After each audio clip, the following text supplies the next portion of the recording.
He's editor-in-chief of Breitbart News and a New York Times best-selling author. And on this podcast, he brings deep research, prescient analysis, and world-class guests. He's Alex Marlow, and this is the Alex Marlow Show. All right, Alex and Friends Friday today, not a Hawaiian shirt Friday. I had to get this show in the can because I had some great interviews I wanted to do. We have Justin Hightower from Priority Gold, who's also an expert in the field. We talk a lot of news and also things you can do to help yourself. But, you know, I'm not just going to bring you just a pure sponsor content. It's going to be something that's informative, and you will get some information out of it from someone who lives and breathes this stuff. And we'll talk about the stock market, where things are going, tariffs, et cetera, as well. And then we're going to speak to Franklin Camargo from Prager U, who is a refugee, essentially, from, he is a refugee, from a legitimate asylum seeker from Venezuela, now working for Prager U as a young influencer. Super interesting guy. Always great to hear stories of people who really want to be in this country for the right reasons, not just economic reasons, but to understand American values, and sometimes that they're very powerful voices. So you're going to enjoy both of these conversations. Let's get into it first with Justin Hightower. So you guys have heard me talk about spectrum on the show quite a bit lately because the media is broken, and for decades, big cable and the legacy media have filtered information, try to hide the truth. And a lot of the reason why they're able to do that is because they have a monopoly on something called spectrum. Thanks to podcasts, new media, truth can break out. But to get our voices out there, to break through the legacy media stranglehold, a lot of people are arguing that what needs to happen is more spectrum availability needs to take place. The cable companies don't want this. They wanted spectrum access limited. We're talking about the invisible airwaves that power affordable wireless internet. So they want to force you into their bundles. They want to keep independent media a step behind. So a lot of people are arguing that Republicans can convince Trump to auction off more spectrum, and that will help us right this. So if you reach out to your congressman, reach out to your senators, say, hey, work with President Trump, break big cable stranglehold on information, and sell some more spectrum. I think that is the call to action that we've been hearing. And if you go to endthecableopoly.org, that's endthecableopoly.org, more information now for what you can do to pitch in. All right. You guys know in the audience, I will not bring you sponsors to the show that I don't believe in. And I will tell you that the easiest pitch that I've been able to make from the very start of the show, the original sponsor of the show, Priority Gold, if you guys started buying gold when I recommended it, you would be doing incredibly well right now. The day we're having this conversation, it has been a volatile day in the stock market. S&P's down, NASDAQ's down. Well, gold's up. Gold's always up, seemingly. It seems like it's always going up. The smart move to hedge against the chaotic time has been gold. I've been saying this, but the real expert here is a friend of mine, Justin Hightower, who is the director of sales, the national sales director for Priority Gold. Freedom at 24999. Text freedom to 24999 for more information. You guys have heard me talk about their gold and silver guide, heard me talk about their wealth prevention guide, their wealth preservation guide, forgive me. They have great products, they're great people, and they're easy to work with. But Justin, let's start with this. You guys are right. You guys are right about what's going on right now. We have been for a little bit now. You go back to 2000, really this run started in 2018, 2019. We've been saying for quite some time that inflation is going to pick up, that interest rates, the days of free money are behind us. It really started in heavy. So if you look back, whenever gold was about $2,000 an ounce, the Eastern central banks saw this coming a mile away. They started moving out of dollars and heavy into gold over the last 2 years. So that's the move that we saw from 2000 up to 3000. So now the West and the institutions are catching on. So that's the next leg that we're going to see. Likely it's going to be fueled by bank failures along the way, stock market correction, implosion, if you want to call it that. Coin price forecast actually predicts gold's going to hit $5,000 an ounce by 2028. I tend to agree. I mean, percentage-wise, it did better than that in 2008. I think the final leg, a couple years later, will be the culmination of the largest destruction of wealth the world has ever seen. I mean, at that point, we're talking some major sovereigns that default on their debt, Bank of England, Bank of Japan. I mean, that's where things could really get scary. So buy your gold and silver now. Cheap, Alex. This is really where it's all headed, just a matter of time. It's interesting because we're also divided. I've just been talking to my audience this week about how we're even divided on whether or not we should be, bringing back endangered species or, like the dire wolf. But one thing everyone agrees on is gold. There's either people who like it or people who love it. So it seems like that's it. It must be a pleasant existence, Justin, in your line of work. Yeah, in this world right now, we're in the right spot. It's all about cycles, just putting yourself in the right position. Sometimes gold's not the right fit. In this market, in this economy, it is. This is the right spot. Yeah, it feels like it is. So let's talk about specifically this specific nature of what's going on right now with Trump's tariffs. It feels like gold has been not just a hedge. It feels almost like it's just the smartest thing you could do, period. But what is it? Because gold is up. Again, I mentioned this. Stock market down 3% today. Gold up 3% today. It's just one day. It feels like every day I look at the gold charts is trending in the right direction. Yeah. The tariffs that Trump has put out have obviously shaken the markets, really the whole world. It's got everybody's attention right now. And I think the guidepost that we must aim towards is that our country has to get back to manufacturing products again. Yeah. If we want a healthy country, it's a non-negotiable. And that's where Trump gets to flex his strength here. I mean, he's a damn good negotiator. Some might say the best. So the idea behind these tariffs, it's solid. We force made in America to become a thing by making made in China much more expensive. But that comes at a cost, right? So we expect more inflation. You can't just lower the cost of goods and have American more expensive labor be the cheaper option. It doesn't work that way. So if I'm sitting at home, I'm saying, how should I position myself for what's coming? Run as fast as you can into gold and silver right now. They're default proof forms of money, and they rise with inflation. They're your safety trade, and they're showing you that today. So the audience has heard me recommend they go to prioritygold.com and they get invested in a gold and silver IRA or 401k, and you could do that tax and penalty free. But not just gold, it's silver. And this is something that's interesting to me also about Trump's economy. I feel like if Trump is allowed to do what he wants to do, we're going to see the price of silver go up as well, because I think it'll be more in demand for some of the industries that Trump has got his eye on for growth. Could you speak to us about that? Yeah, sure. Absolutely. I mean, I've been buying much more silver lately than gold, just due to the insane value that you can get it for. And the gold to silver ratio right now is at 100. It's only been there twice in recorded history. We use silver in pretty much every electronic thing that you touch in a day. AI, new battery technology, solar. If you look over the last 3 years, we've used about 750 million more ounces than when we've pulled out of the ground. So supply is extremely thin. There's the narrative out there that it's being held down. That may be, but I tend to believe it hasn't had its day in the sun yet, so to speak. The majority of wealth has been sitting in these Mag 7 stocks, NVIDIA, Tesla, AI, right. But that game's over. That money has been made, and now we get to see that new flow of capital into hard assets, and it's about to be time for silver to shine. Absolutely. Okay, so we're supposed to be in a recovery right now. Is that what you're seeing? I'm not seeing it. I don't know if my clients are seeing it as well. We're seeing a massive disconnect between Wall Street price narratives and what Main Street is experiencing. Inflation, tremendous debt burdens, government spending, and now these tariffs, right, are going to make things pretty difficult. I think the only thing that's been holding things at bay for the time being has been this AI hysteria and the tech stocks in la la land, but that's slipping away now too. Credit card balances are at all-time highs. Personal business loans and business bankruptcies are on the rise. So too is unemployment right now. So I think it feels there is a level of insecurity when you just do the math on how expensive groceries are. And I don't like the record minimums on credit card payments. We got record defaults on things like car payments and stuff. And these things are, even if Trump does an amazing job, I mean, not all of this is going to get corrected overnight. Yeah, I think that the ability for us to turn these around whenever we get into where money is headed in the digital payment ecosphere. I mean, the banking sector is fraught with debt. Interest rates are probably going to have to rise. We have to refinance a whole lot of government debt this year, $9.2 trillion.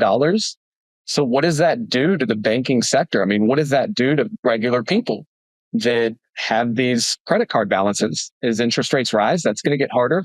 It's not a very good scene, very good environment right now that we're heading into.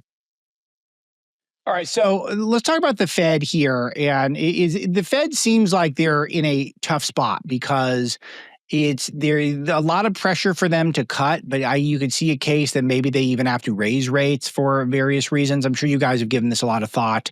What's your take on what's going to happen and what moves people can do to insulate themselves?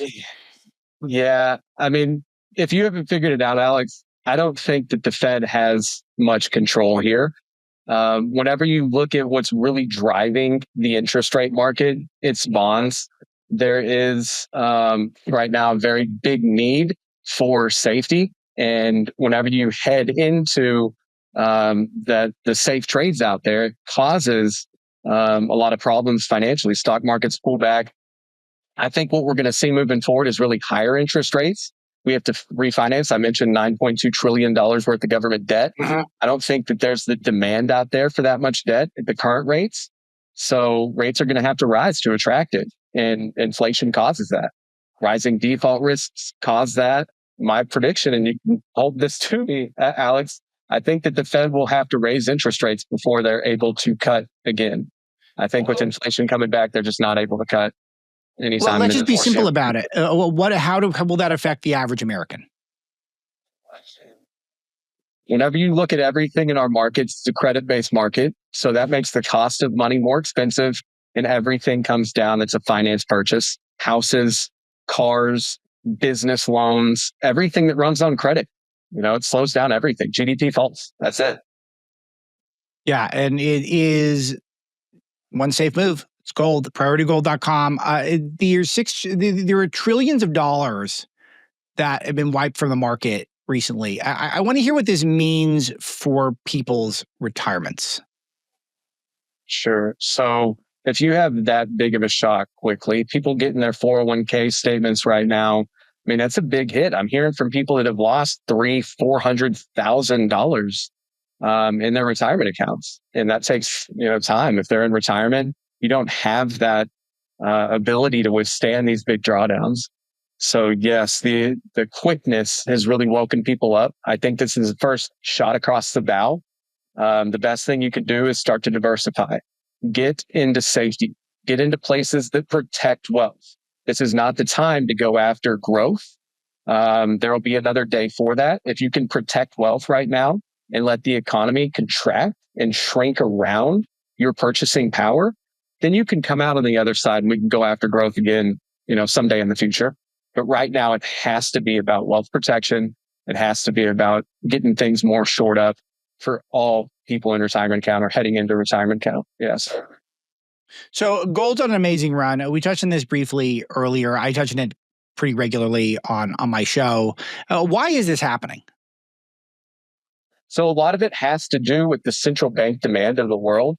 They're really the ones that move the needle on gold. As I mentioned, the Eastern central banks for the last 3 years have been heavily buying gold. They've been getting out of U.S. dollar debt and moving it into real money.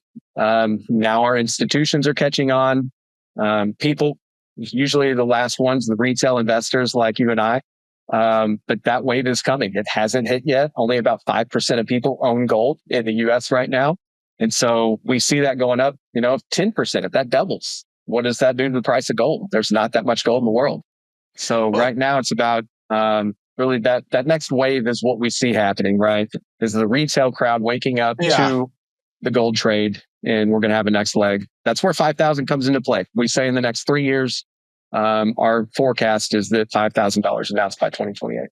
Why do you think, what's people's reluctance? Because it's the no-brainer of all no-brainers. There's a finite amount of it. It's got value. It's never gone to zero. It never will. It feels like I'm pretty stunned by that 5% number. I think that a lot of people are just indoctrinated to the US dollar system. It's what our education systems do. It's what our financial press does. They want us in places where they can use our money. And gold is not that. If you put your money in gold, you're really removing it from the financial system, putting it into a form of money that we can't print. As we debase our currency, we have to. We cannot sustain our systems, our debts, without printing more money. And so we're going to drive down the value of the dollar. and gold is going to rise in relative terms. I mean, it's really basic. Gold is just another form of money that you can't print. And as we print dollars, gold's going to go up in dollar terms. A lot of people just haven't been taught that. So we're going to learn it. So there's a couple of news items that I wonder to get your take on. There's 66 banks that are on the FDIC watch list. It feels like a big story, but it's something that is not on, I feel like, anyone's radar. Why isn't this a bigger thing? I think the financial press does not like to sound the alarm on this one, Alex. They don't want people running out to the banks, protecting their money. If people knew just how vulnerable our banks are here right now, I think they'd be camping out in the parking lots just to get a spot in line in the morning. We're in the largest debt bubble mankind has ever conceived. Yes, that's we have $320 trillion worth of global debt, and that's 3 times the size of global GDP. And that's insane. Those numbers don't work. The banks and the insurance companies are the ones that are holding the bags on this, right? They have loaned out the money. So what do you think is going to happen when people walk away from their debt payments? They can't buy groceries, right? Their credit card funds and their personal loans are going to go into default. And so you want to talk about a bubble popping? I think that is going to be a tsunami.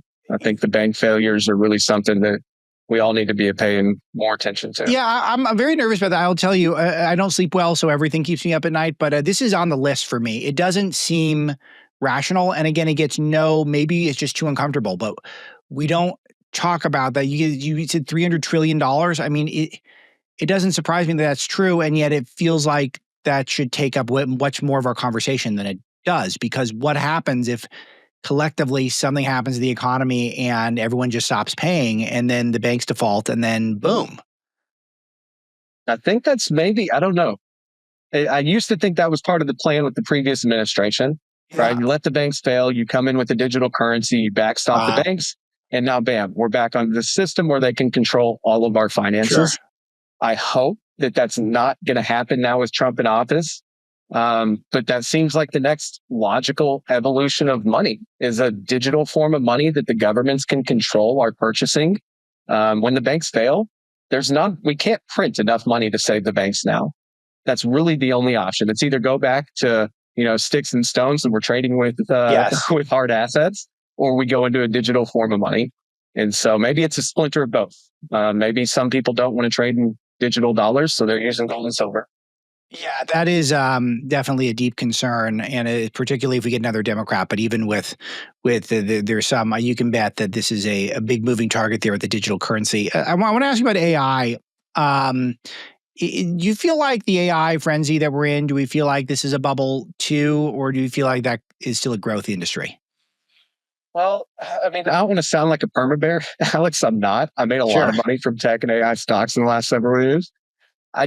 I know that those gains already got priced in. The easy money from that trade has already been made. Yeah. Up until about 6 weeks ago, tech stocks were priced to perfection. I mean, you had NVIDIA trading at 75 years worth of their current earnings. The smart money has sold off, and now the only buyers that are left are really going to be the exit liquidity, just like we saw back in 2000, whenever the dot-com bubble was. It's very similar. So the audience has heard me mention IRAs, 401ks, and how you can get invested in gold and silver, and easy to do, tax and penalty free. And I feel like this is new to most people, and maybe I don't always have time to dwell on it and spell out exactly what that is.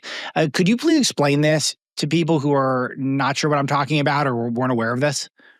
Yeah, so you're allowed to put physical gold and silver, real gold and silver that you own. It's your asset off the digital system into a retirement account. It remains tax deferred.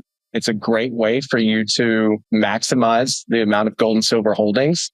And if you have a Roth, right, the growth that we're going to see in gold and silver especially, it's a great thing to put in a Roth. It's all tax free. So utilizing those retirement vehicles, getting them out of the stock market, getting them out of the dollar, putting into hard assets. They're in a depository, right? There's insurance. There's testing of the metals, double authentication. There's audits that go on. Like there's a lot of safeguards that are in place behind it all that make it work. So call us. We'll get you educated. For sure. Yeah, absolutely. PriorityGold.com for that. Again, just texting the word freedom to 24999 and you'll get hooked up with them. I don't know if you're in my audience and you haven't done this. I don't. It must be because you're heavily invested in gold elsewhere. Because everyone who knows my show knows that I want you all to do this. So for people who want to learn more, Justin, what's the call to action here for them?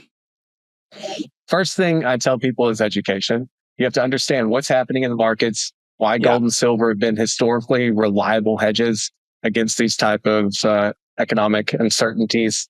We put together a free guide that does just that. It lays out the current market landscape, explains why central banks are accumulating gold, and it shows you how you can legally move a portion of a retirement account into physical gold and silver, or just your cash, liquid funds that's sitting in banks today. It's about taking control. It's about owning something real, something tangible. This isn't just a number on a screen. It's about securing your financial future and not leaving it up to the mercy and volatile markets that we see today. So if you're listening and you want to take that first step, text freedom to 24999. We'll send you that free guide, no pressure, just solid information to help you make an informed decision. Super easy. I don't know why you would want a free guide from good people who back this show and would have made you money if you sign up. Would they sign on with me if you guys jumped on the board quick? You already wasted money. Don't waste any more. Justin Hightower, I always enjoy talking to you. You're very informative. The National Sales Director for Priority Gold. Good people, good product. So what more can I say? Thank you, my friend. Appreciate it, Alex. Thank you so much for having us on. All right. So as we're recording the show right now, the stock market is down big and gold is up big. This is the easiest sell that I could possibly make. If you guys have bought gold, when I recommended buying gold when I started the show about 5 months ago, you had been making a ton of money. And it's going to stay my recommendation throughout the year. And I have terrific partners at Priority Gold. You go to PriorityGold.com. You could text freedom to 24999 to get in touch with them. You can even type in the full number. Just go to your text messages, type in 24999, text the word freedom. They'll get you information. They have a gold and silver guide. They have a wealth preservation guide. They will help you get into a gold or silver IRA or 401k, tax and penalty free. If you had done this when I started recommending it, you would have made money. And it is a great hedge against all the market chaos and volatility. Your entire portfolio should not be tied up in things that are all over the map. One of the sure bets around has been over the years, it's been gold. No exception. Up 3% today, up over 10% this year. It's up big year over year. It is, look at the 5-year horizon. The gold was about half the price that it was 5 years ago.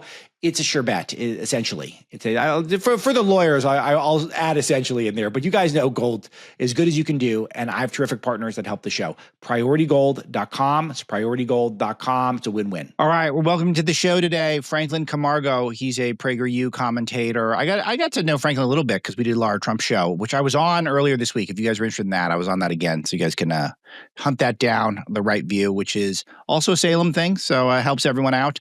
Franklin, it's great to be with you. You got an amazing story, but first of all, the most obvious thing to anyone watching the streams, you've got amazing hair. Is this one of these things where the Prager U only hires people with terrific hair? I hope so. Thank you for the compliment. No, I'm so happy to be here and actually so happy to be talking to you. Thank you. Hi.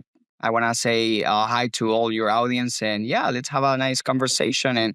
And thank you for the compliment. Yeah, but do you know Will Witt? Because Will Witt's a friend of mine, and he was a legend from Prager U, and he is the best head of hair I think of anyone I've ever met. And I just wanted to know if you guys have ever bonded over hair care technique. Yeah, I mean, I haven't asked him, but I should, because to be honest, he has better hair than I do. Is that true? Well, I guess he's got better hair than everyone, so that makes sense. So in a way, yeah, exactly. Yeah. But it's such a great hair. I need to probably reach out to him to get some advice to improve it. Well, I don't know how much more you can improve, but it's nice to get to know you, because your story is kind of unbelievable, because you've escaped from Venezuela, and you phrase it as escaped. And Venezuela, of course, has been in the news a lot lately because of all these ultra-violent gangs that are being exported here. And let's just start with the word escaped. Why do you say that you escaped? Because that's literally what I had to do. So Of course, it's a long story about how I introduced myself into politics and debate and preaching about individual liberty and capitalism. I went to different universities in Venezuela to try to talk about these ideas. And actually, I would always use the United States of America as an example of freedom and something that Venezuelans should pursue as an ideal. So, but what happened was that almost 7 years ago, I was in my university. I was in medical school, and I debated a professor that said that we should be grateful to the government for free education. He even argued that medical students, they should replace the Hippocratic oath for a socialist oath. Wow.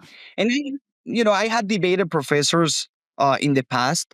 I also participated in peaceful, peaceful protests against the government. But that day, I debated him once again, just to make it clear, it is a public school in Venezuela. All medical school is being taught by the government. They have the monopoly of medical school. You want to study medicine, you need to go to a public school. Private schools do not exist for medicine. So I debated this professor. We had a very short conversation, actually. It was like 5 minutes in front of everyone. And he said, "You're expelled from college. Get out of here." He sent me to the director's office where we had a conversation, and he said, "This is a public school. This is Chavista. We're socialists here. If you don't like it," and this is funny what he said, "if you don't like it, go to Harvard." What he doesn't know, of course, is that right now Harvard promotes very similar ideas to the ones that you would find in a Venezuelan public college or university. But of course, he said it because he found Harvard as a symbol or icon of America and American values or ideas. So I got expelled from college, right? The thing was that I was a political activist, well known among young Venezuelans. I was in a political movement where the leader is Maria Corina Machado, who has actually talked to Donald Trump Jr. in his podcast, and she's very famous. She posted a picture with me, saying that I was expelled from college and that I had received threats from the university authorities, also from the communist movement in my college. And then after that, the government gave a response and they said, yes, we expelled Franklin Camargo. But the reason why we did it, it's because he's a terrorist. He wanted to attack our professors. He wanted to attack our classrooms. He wanted to attack our students. He wanted to set the classrooms on fire. So after I received those accusations, I received any type of threats. I was on the news in Venezuela, one of the most important people in the Venezuelan regime, Diosdado Cabello, who has a TV show on the cable news in Venezuela. He talked about me during his show, and he said that I was a terrorist. So I was accused by the regime of being a terrorist, and I had to escape as fast as I could. Thankfully, I had a visa. I had come to the U.S. in the past on vacation, but this was, of course, very differently. So I as fast as I could, I bought a flight ticket, which, by the way, the flight got delayed over 10 hours. And then I could make it to the US and applied for asylum.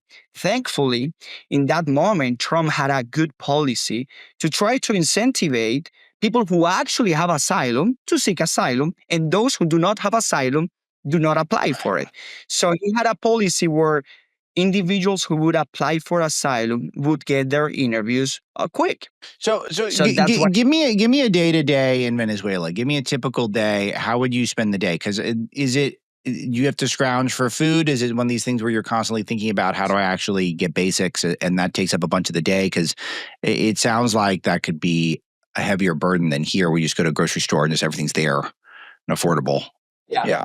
So the first time I came to the US, it was when I was 6. And let me tell you what impressed me the most. I didn't know anything about politics. Of course, I didn't understand economics. I didn't know the difference between a free market economy or a system that respect property rights and socialism. I was just a kid. But one of the things that impressed me the most was the cars, the technology. And then I went to the grocery store and I was impressed by the variety of Oreos, the variety of milk, the variety of, so many brands, so many type of everything that I was genuinely impressed just as a kid. And that's when Venezuela wasn't even under the situation that it is right Yeah. now. That was when I was 6. Now, Venezuela started to crumble. It got way worse after 2010, 2012. Chavez imposed, the Venezuelan dictator imposed price controls. Producers were producing nothing because they had no incentives. They nationalized the means of production. So what we got was empty shelters. The videos and the pictures that you can find about Venezuela, a supermarket or a grocery store, that's 100% true. And let me give you my personal experience. Because some people, maybe some leftists on the comments would be, of course, you look white and you could go to the US on vacation. Of course, you hate socialism. Probably the government took the wealth that your family had to give it to poor people. No, it's not the case. Actually, my parents were very hardworking people who came from nothing and could build, yes, thankfully, some businesses in the 1980s, 1990s. And then we went from being a family that would go to the US on vacation to be a family that was concerned about food. Literally, in 2016, we couldn't find enough meat. My dad lost weight, and it's not just the case of my family. In 2016, the average Venezuelan lost 20 pounds. Wow. And it is important to notice that Venezuela in the 1950s was the 4th largest economy in the world. It was one of the most successful countries in the Western Hemisphere. Actually, Peruvians, Colombians, even Argentines, in one point, they would move to Venezuela to try to find opportunities and improve their lives. And then we went from that to be a country where right now, sadly, is on the news only for bad things. And it's even a threat right now to the United States of America, where you have criminal gangs like the Tren de Aragua, that they are completely and entirely linked to the government. And they just, during the 4 years of the Biden administration, they came to the United States and they have done the terrible things that they have done, and that any decent Venezuela truly want them to be kicked out of the country as soon as possible. So where are your parents now? So my parents are in the US. They came a few weeks after me. The thing is that after I received all the threats, they started to receive threats as well. The advice that we got from lawyers and people that we knew, even some people who worked for the government, but they are not, they do not support the government. The advice that we received was to leave Venezuela as soon as possible. And right now, even here in the US, I still receive threats from the government very often because, of course, I create content about Venezuela. I create content about the US as much as I can. I have denounced the Tren de Aragua multiple times. And this is a funny story because a police officer and a detective from Dallas, Texas, he contacted me to get some information about the Tren de Aragua, and also because I knew someone who has really studied cases about the Tren de Aragua. And he contacted me first to seek in some information, and then he also talked to me, and he said, be careful, because at that moment I was in Miami. The Tren de Aragua is in Miami. You have been speaking out a lot.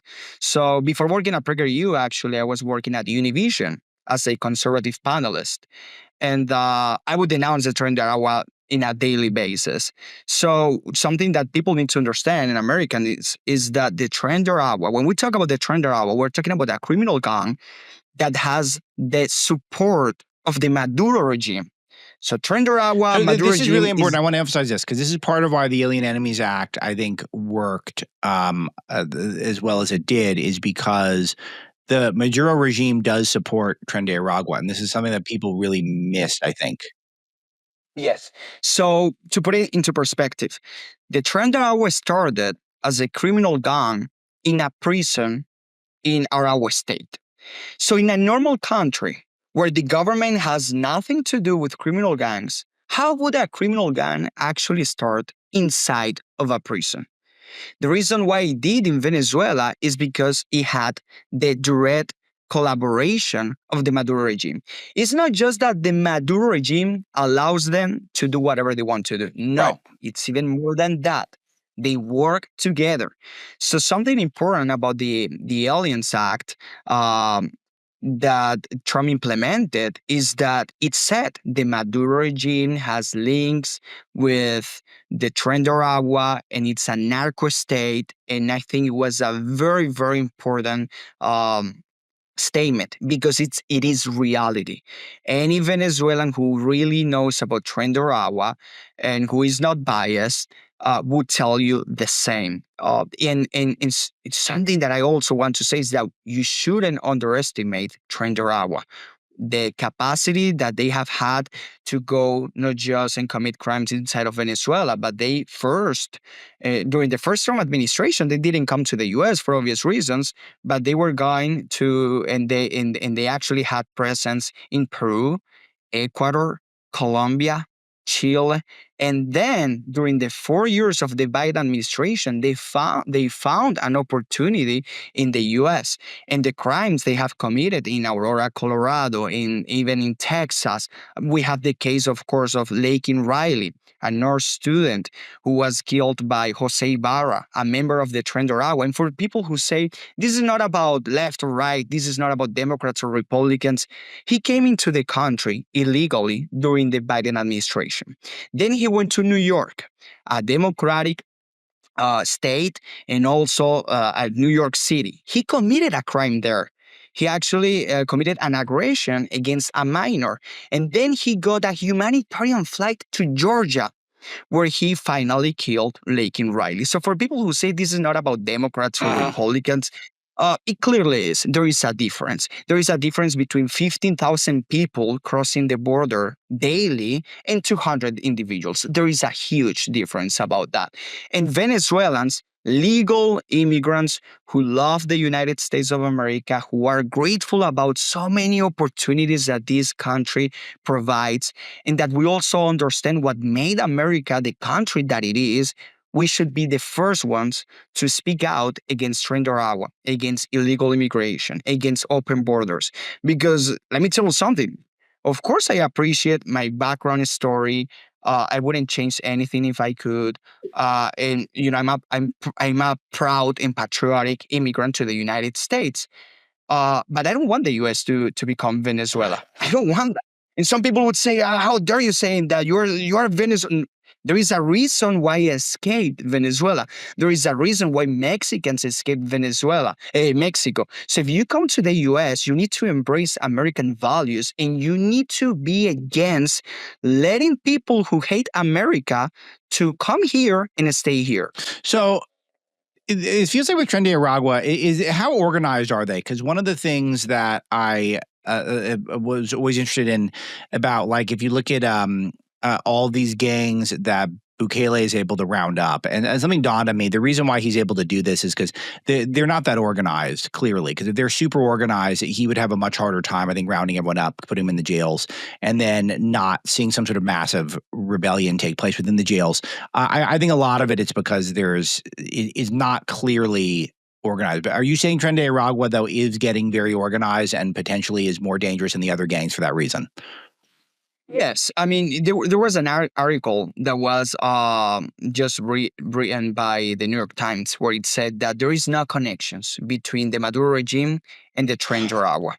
That's how you know that they actually have a link and a connection if the New York Times say the other way around. Very smart. You know, what I found, what it really pisses me off is that, you know, we could have an honest conversation about deportation, about how to fight criminal gangs. But what you shouldn't do is to try to put at risk your own country while defending a totalitarian regime as the Maduro regime. You know, there was something that actually people didn't really pay attention. I think it was last year, and I could send you the article and the news and the picture. And it was that Maduro had his cell phone during a press conference, and he was using WhatsApp, a platform and an app that is very common among Latin American countries and Latinos and Hispanics. It's like a chatting app. It's like Telegram. It's like iMessage, but anyone could download the app. And a member of his government, because you could see that through the camera. He was so stupid that he showed his phone, or actually maybe he wanted to do that, and he showed his chats, and on his chats he had a conversation where a member of his cabinet had sent him a message that, hey, the trend are always in Colorado, in Aurora, Colorado. And, they were very open about it. They said that they had exterminated Trendorao in Venezuela. They said that publicly it's not the case. What they have done is that they have imported the criminal gang to other countries. How well are they organized? Well, they have been very smart that they don't have a public leader. Some cartels, you have Chapo Guzman, you know who that person is, you know who controls everything. They do not have a public leader because they don't actually need it, because it's the regime. So the prisons in Venezuela are not as the prisons in the US, not even close. They do as many things as they want, and they do it because the government lets them to do. The reason why the Tren could be created in the first place, it was because it was accepted by the government. And there is someone very famous, very well known among Venezuelan politics and this regime that has been in power for over 25 years, and it is Varela. She's actually the one in control of prisons in Venezuela. And she was even dating a very well-known criminal gangster in Venezuela. So that's how there are so many connections. But yes, it's well-organized, and it's well-organized by a regime that has been in power for 25 years. And they were actually, and I have to say it sadly, and Trump has said it, they have been smart because they took advantage of the Biden administration. They said they just opened their borders, let's send criminals, and then we can maybe try to negotiate something with Trump. The problem that they had is that Trump is not willing to negotiate anything. You have to accept your criminals, and that's it, which I think it's a really smart idea. Or even better, the Trump administration is sending criminals to El Salvador, something that I truly support if they are members of the Trendara or they have committed crimes. Absolutely. I know we love that. We talked about it a lot in the show. I want to ask you about censorship, because I know that one thing that is important to you, and something that is, when you have a socialist communist regime, that you end up having free speech censored. Give us a sense of what it's like in Venezuela in contrast with the United States. If you want to stay active, strong, and independent for years to come, you need to start paying attention to your bone and joint health today, not when it's too late. That's why I've got something for you. A free 60-second bone and joint health risk assessment that shows you exactly where you stand. Quick, real-time insights into your mobility and joint health from the comfort of your home. Think of it like a wake-up call. If you're already dealing with aches, stiffness, or joint discomfort, and who isn't, your body's giving you warning signs. So don't ignore them. Take 1 minute to take control of your health. Easy to do. Just go to juvent.com/Marlow. That's JUVENT.com/Marlow. You take the quiz, you get your results instantly, and your future self is going to thank you for this. Juvent.com/Marlow.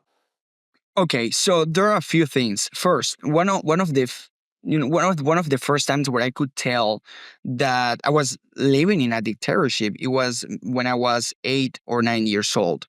And it was because one of the most famous TV stations in Venezuela got banned by the regime. And I remember my mom saying, this is a dictatorship. Free speech is not allowed.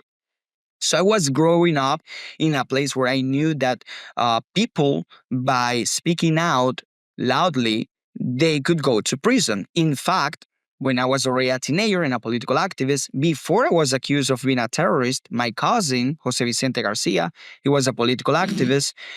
He was sent to prison, and he was tortured for over 3 years. Then he was freed, but he cannot leave the country at all. So, and that was for speaking out. So in Venezuela, there are many ways to oppress free speech. First, there is not media at all. All media is under the control of the regime. Secondly, they have a hate speech law. Things that are very common right now in conversations here in the US. Some people think that you shouldn't have the right to offend others, or you shouldn't have the right to say controversial ideas or things. Well, that is a law in Venezuela. It's an anti-hate speech law. And what is hate speech? Whatever the regime tells you it's hate speech. So they have sent people to prison for sending tweets, writing tweets, for posting memes, for even denouncing or spreading news about things that are actually happening, like politicians or political activists going to prison. You cannot talk about that. You cannot tweet about that. You would go to prison. And that's how basically it works. My surprise, Alex, is that when I came to the US, I knew I was coming to a place that had free speech. Yeah. But I didn't know that there were so many people that want to give up that beautiful individual right. Yep. And right now, the left is extremely anti-free speech. And I use the hate speech law in Venezuela as an example, because right now the left in America thinks that they should regulate hate speech, Yeah. which is a very dangerous idea. It doesn't matter how controversial an idea is. It doesn't matter, how much we disagree with someone, even how we disagree, for instance, with Alexandria Ocasio-Cortez or Joe Biden or Kamala Harris. The best way that we have to actually win this battle, this cultural fight, is by debating. It's by talking to each other. It's by refuting what they say. It's by showing is up the there any facts. free speech in Venezuela? Because this is one thing that we always look at, and we've tracked Venezuela as close as anyone in media at Breitbart. We've always had a keen eye on Latin America. But one thing that is noteworthy, that we're always rooting for a serious alternative to rise up against first the Chavez regime and now the Maduro regime. And we've never seen it. And in fact, we kind of thought it was lightly pathetic when Trump administration, mostly via John Bolton, but others, trying to elevate Juan Guaido as if he was the true president. But no one was recognizing Guaido as a true president. So I'm just trying to understand, do people have the ability to speak out and activate, or is everyone like you just trying to leave if they can, and the only people who are left are just very controllable by the Maduro regime? Okay, so I started my political activism when I was 16, 17. Most of my friends who are my same age right now had to escape Venezuela, or they're even in prison. There is another case, Mario Oropesa, for example, a friend of mine. We did political activism together, and she has a very viral case because she has been in prison for almost a year, and she even did an Instagram live while she was being detained. Basically, the cops broke into her house with no warrant, with no letter, with no authorization, and they imprisoned her. So that's just to give you an idea. Everyone who was doing political activism had to escape Venezuela or are in prison right now. There is no free speech at all. Of course, they probably would allow political activists to speak a little bit for a few weeks, for a few months, even a few years. But in the long term, there is no free speech. In Venezuela, in the long term, you have no right to speak freely. And at any moment, your life is going to be at risk. And the government right now, the regime holds so much power, so much control. And another thing that is very important is that Venezuelans, civilians, they have no guns. We don't have a Second Amendment to protect our individual rights. No, we don't have that. And we cannot defend ourselves from the government by using force, which would be totally legitimate, but cannot be done right now in Venezuela. Wow. So it is now your path is in the United States. You're working for Prager U, our good friends there. What kind of content are you creating for them? What drew you guys to each other? Yes. So before working at Prager U, as I said, I was working for a TV station, Univision, and then I got contacted by Prager U, and really it was a dream, to be honest, to be working here, because I got to know Prager U first when I was in Venezuela. My English, I didn't speak English at all, to be honest, but there were some videos that had Spanish subtitles, and I could see them, and I could actually listen to Dennis Prager about the American Trinity, what made America great, and I fell in love with those ideas and values. So once I came here and I got in touch with Prager U, of course, it was a dream to be working with them. Right now, my personality, I create content in English. I also create content in Spanish, because Prager U and the conservative movement we want to reach the Hispanic Hispanic community. Ronald Reagan said Hispanics are conservative; they just don't know it yet. And I think the last election was a huge, huge test on that. Right now, the left on The View, MSNBC, they are saying Hispanics, they might be racist. They hate women. They didn't vote for Kamala. They voted for someone like Trump. What they don't take into consideration is that Hispanics actually voted for Obama over 70% in 2008. They voted for Hillary. Unfortunately, they voted for Hillary. And now almost half of Hispanics voted for Trump, including a majority of Cubans, Venezuelans, and also a majority of male Latino voters. And there is also another example, Starr County. It is a county in Texas that is over 97% Hispanics. They're all Mexican. And they're a border county. And they had voted for Democrats for 130 years. And they voted for Trump. Why? Because Hispanics want border security. They want legal immigration. They believe in a small government. They don't think you can change your gender just like that. They don't think you should send your kids to a school and then they come back with a different pronoun. And their values and ideas resonate to the conservative movement. So we need to take advantage of that and talk to them as much as we can. If we have to talk to them in English, great. They need to learn English. They should know English. But if we can talk to them in Spanish, no, I'm all for that. I'm all for it. But we put up some of our content up at Breitbart in Spanish, and we should really do all of it. I really think that's how you grow the tent. So Prager U is for everyone, but it does reach young people more than I think more than just about any other conservative group, maybe Turning Point. But that's about it.